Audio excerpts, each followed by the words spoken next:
Hey there, ladies and gentlemen. It's me, Dr. Donna. Welcome to week 25 of 10.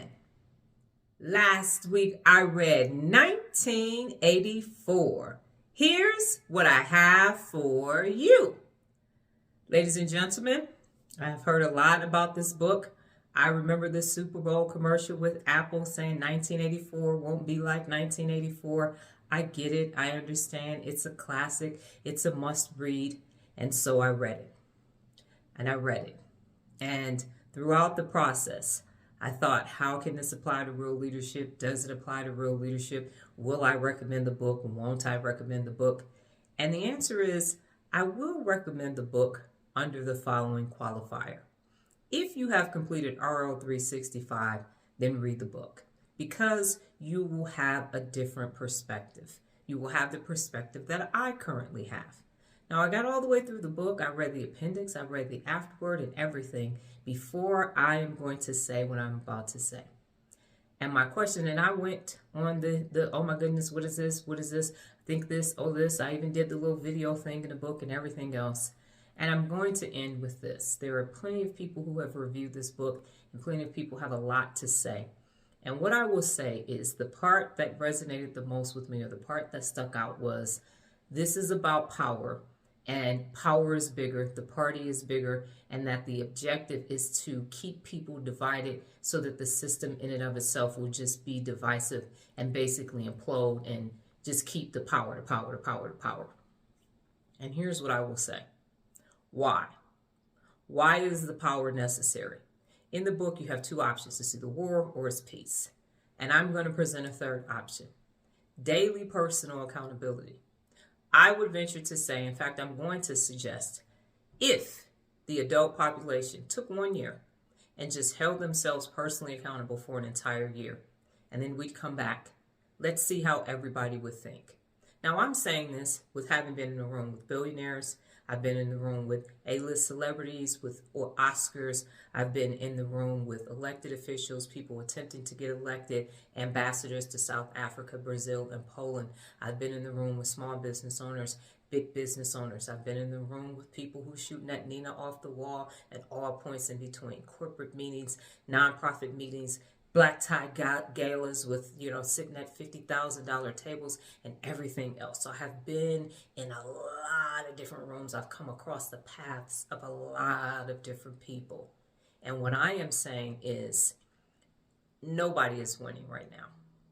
Nobody is winning. And this illusion of power, or this, I gotta have it, I gotta have it, I gotta have it. The question is why? And I still haven't found an answer from anybody. People in positions of power and authority, everybody says power, power, power, power. And I'm saying, if you hold yourself personally accountable for an entire year, you will follow the principles of real leadership, and you will find that you can both lead and follow. You will find that you can collaborate and strive for win-win. You will find that you can communicate effectively. And everybody's saying it's war, peace, it's war, peace, it's war, peace. And I'm saying there's a third option. Daily personal accountability will change your perspective. And there's a group of people that said, no, it's power, it's power, it's power. No, it's peace, it's peace, it's peace, it's peace. And I'm saying nobody will sit down and just listen to the other side. No, it's just like, I'm right, you're wrong. I'm right, you're wrong. And I'm saying we're not speaking the same language. And when you speak the language of daily personal accountability, you will find that maybe war might not be the only answer. Maybe peace may not be the only answer, and the answer is somewhere in the middle, somewhere in the middle, somewhere in the middle. So as a person who has been up high, high, high, high, high, low, low, low, low, low, in the gutter, in guarded, gated, and all kind of security clearances when I was in the military and everything else, I'm simply saying that in this day and age, with this many, over 8 billion people in the world, that perhaps it's time to reevaluate everything. Because from the rooms that I've been in and the people that I've met and the things that I have experienced, nobody's winning right now. Nobody's winning. Is it 1984? Probably. But history has repeated itself over and over and over and over. Are we on the precipice of a new 1984? Probably. But the question is, if no one is winning, it's not working, what can work? But to tell one side to stop and we're right, and tell the other side to stop and we're right, it's not the answer. The answer is actually daily personal accountability, because now we will all be speaking the same language. And whether you believe that that's the right thing to do or not, you won't know until you hold yourself personally accountable. You won't know. Neither side will know. Nobody will know but the people that are currently holding themselves personally accountable. Because two of the principles of real leadership is to be a follower first and then to lead by example. So if the objective in 1984 is to just dehumanize humanity, why? If it is to just have power and power and power, why?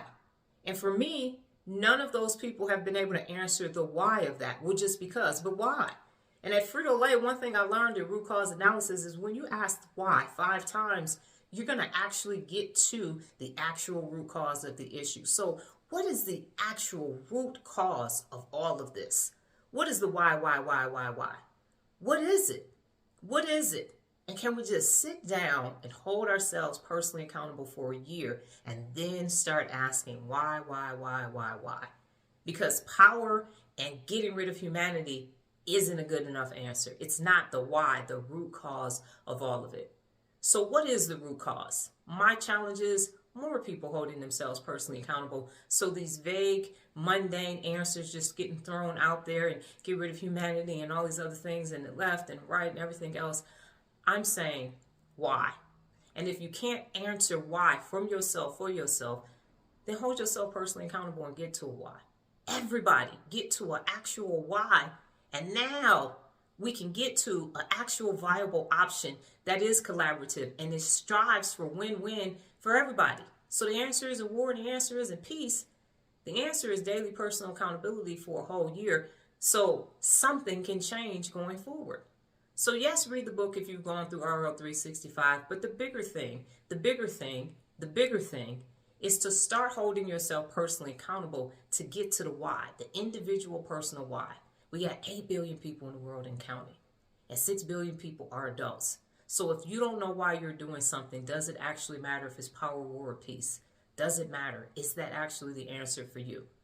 The answer is daily personal accountability so something can change, something can get better. Because like I said, all the rooms that I've been in and all the people that I've come in contact with, ain't nobody winning right now. Nobody. Power, war, peace, nobody at all.